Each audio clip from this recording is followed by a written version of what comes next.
Exploración de los pares craneales.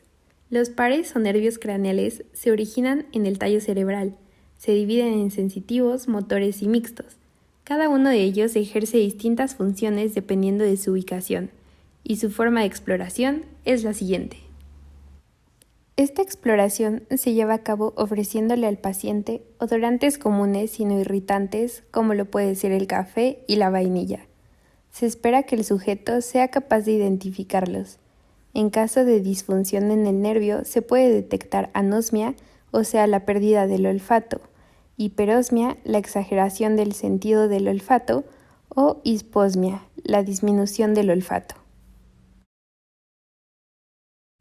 Esta exploración se lleva a cabo con 4 evaluaciones distintas. La primera, que es la agudeza visual lejana con la tabla de Snellen y cercana con la cartilla de Jagger. En la primera, se le pide al paciente que se coloque a una distancia de 6 metros mientras se recubre uno de los ojos y comienza a leer las líneas.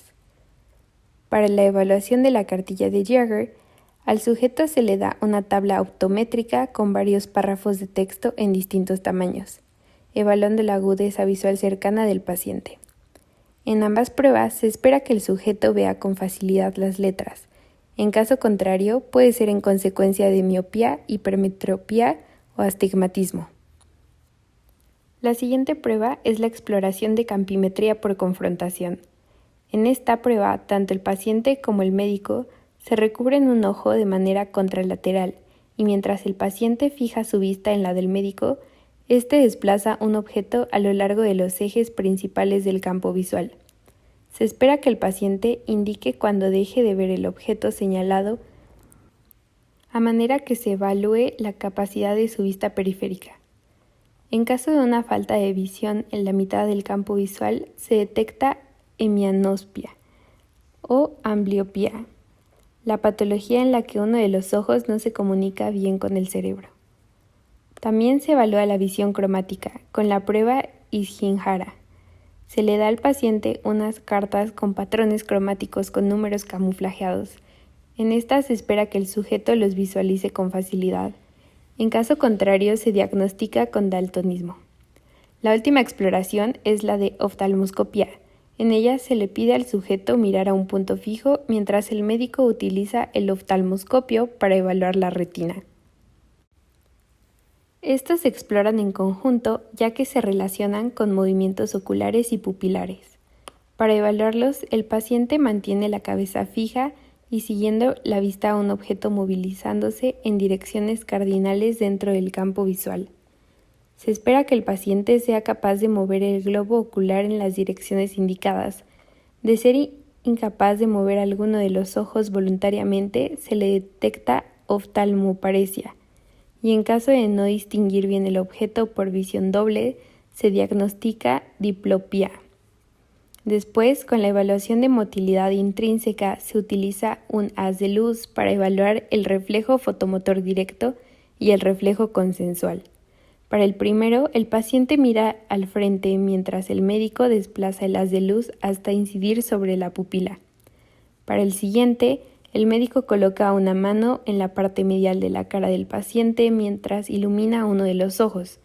En ambas pruebas se espera que el ojo del individuo reaccione a los estímulos generados, tales como la contracción y dilatación de la pupila. Dependiendo del resultado, esta prueba puede detectar alteraciones pupilares que ocasionan traumatismos en caso de que alguna de las pupilas no responda al estímulo de la luz.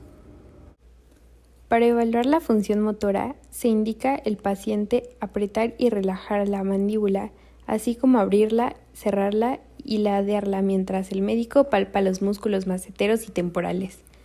Se espera que el paciente pueda realizar todos los movimientos sin dificultad alguna. Esta inspección permite identificar signos de atrofia en los músculos temporales y maceteros, así como paresia masticatoria. Después se evalúa la sensibilidad facial, táctil y dolorosa de la rama oftálmica, maxilar y mandibular del sujeto. Con un objeto suave como un pincel, el médico toca el rostro del paciente. Igualmente, con un objeto puntiagudo como un alfiler y un metal para detectar la sensibilidad térmica. Se espera que el paciente afirme al sentir el tacto de los objetos.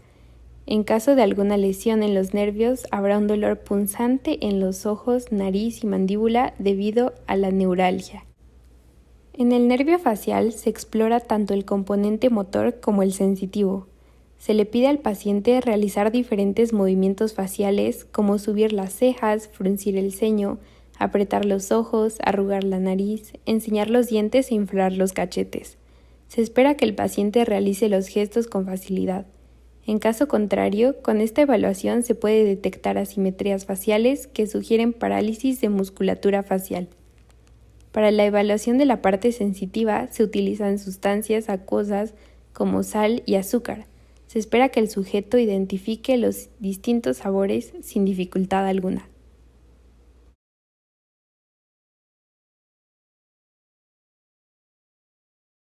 El nervio vestíbulo-coclear se explora con la prueba de Weber y Rhine, con un diapasón para valorar la condición aérea y ósea. En la prueba de Rhine se coloca el mango del instrumento en el pabellón auditivo, así como en el mastoides. Se espera que la vibración del primero sea más fuerte que la segunda. En caso de alguna lesión en el nervio, se pueden detectar hipoacusia. Para la prueba de Weber se coloca el mango del diapasón en el centro de la frente del paciente. Se espera que éste escuche la misma resonancia en ambos oídos. En caso de un daño al nervio se detecta tinnitus, un zumbido asociado con la pérdida de la audición. Para evaluar el nervio vestibular se utiliza el test de Romberg, en el que se le pide al paciente colocar un pie delante del otro en línea recta, esperando que el individuo mantenga el equilibrio. En caso de alguna disfunción en el nervio, tendrá una crisis vertiginosa. Para esta exploración se le pide al paciente abrir la boca pronunciando el fonema A, mientras el médico utiliza una batelenguas para la evaluación. Se espera observar la elevación simétrica del velo del paladar, la úvula en posición central y el reflejo nauseoso. En caso de que alguno de los pilares del paladar no se eleve, es debido a una paresia unilateral. Otras patologías en este nervio pueden ser debido a la disfagia, o sea, la dificultad para tragar, o neuralgia del nervio, provocando el dolor al deglutir. Se le pide al paciente girar la cabeza a los laterales mientras el médico coloca una mano para generar resistencia y palpa el músculo esternocleidomastoideo. Después se le indica al paciente encogerse de hombros mientras el médico palpa los músculos trapecios para evaluar la funcionalidad de estos. En caso de haber una disfuncionalidad, se puede identificar la parálisis del trapecio y del esternocleidomastoideo. La exploración de este último nervio se realiza solicitando al paciente que protuya y movilice la lengua en todas direcciones. Se espera que el individuo lo haga con facilidad.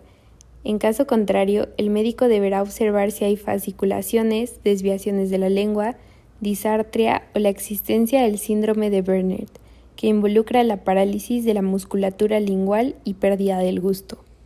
Esta fue la exploración de los pares craneales y se agradece a Hannah por haber participado. Gracias.